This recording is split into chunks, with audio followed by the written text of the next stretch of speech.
kabila naman ng samot-saring economic challenges, tuloy-tuloy pa rin ang ating pamahalaan sa pagplano para sa pag-unlad ng bansa. Kabilang na nga dyan ang pagpapatupad ng safety nets at anti-inflation measures. Nakatutok si Eugene Fernandez. Sa gitna ng mga patuloy na hamon sa pandaigdigang ekonomiya, tiniyak ng mga economic manager ng pamahalaan at ng Department of Economy, Planning and Development o DepDev na hindi nalilihis ang bansa sa pangmatagalang plano ng pag-unlad. Tuloy-tuloy ang mga reforma sa digitalization, pagpapadali ng mga transaksyon sa gobyerno, pag-akit ng mga investor at paglikha ng mas marami at mas dekalidad na trabaho. So tuloy-tuloy pa rin yung reform agenda na yon. Patuloy din yung mga agenda natin to improve your quality of life. Pero ang nakikita rin kasi syempre dahil may emergency nga, yung mga pangmadali ang tugon. Yan. Pero rest assured that we're doing both. Pero ano nga ba ang inflation?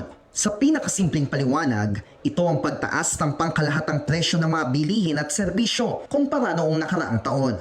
Kapag mas mabilis ang inflation, mas kaunti ang nabibili ng parehong halaga ng pera. Ayon sa Philippine Statistics Authority, tatlong pangunahing salik ang dahilan ng pagtaas ng presyo ngayon. Ang pagmahal na langis sa pandaigdigang pamilihan, pagtaas ng singil sa kuryente, at pagtaas ng presyo ng pagkain dahil sa mga problema sa produksyon at supply. Dahil dito, nagpatupad ang pamahalaan ng mga safety nets at anti-inflation measures. Kabilang dito ang Uplift Program o Unified Package on Livelihood, Industry, Fuel and Transport, mga fuel subsidy para sa mga tsuper, tulong sa mga magsasaka at mangingisda, diskwento sa pamasahe sa MRT at LRT, at mga insentibo para mapababa ang gastos sa paghahatid ng pagkain mula bukid hanggang pamilihan. Kasabay nito, ang mga hakbang para mapatatag ang food security ng bansa. Binigyan din ng eksperto ang kahalagahan ng energy security.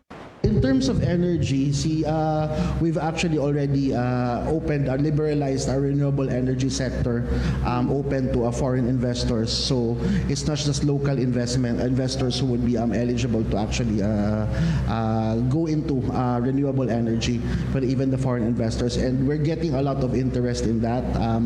We noticed that there's a lot of partnerships already between local and foreign investors in terms of solar and wind energy as well.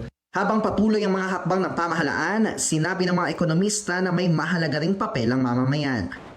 It's really about yung pa rin yung tanggalin yung wasteful consumption. Una muna with respect to energy. Huwag tayong maging asyong aksaya. I think we have to go back to that, no? Mula sa hindi pag-aaksaya, paggamit ng mass transportation o carpooling, pagtatanim sa bakuran, pagbili ng mga produktong in-season, hanggang sa paghahanap ng mga alternatibong pinagkukunan ng enerhiya.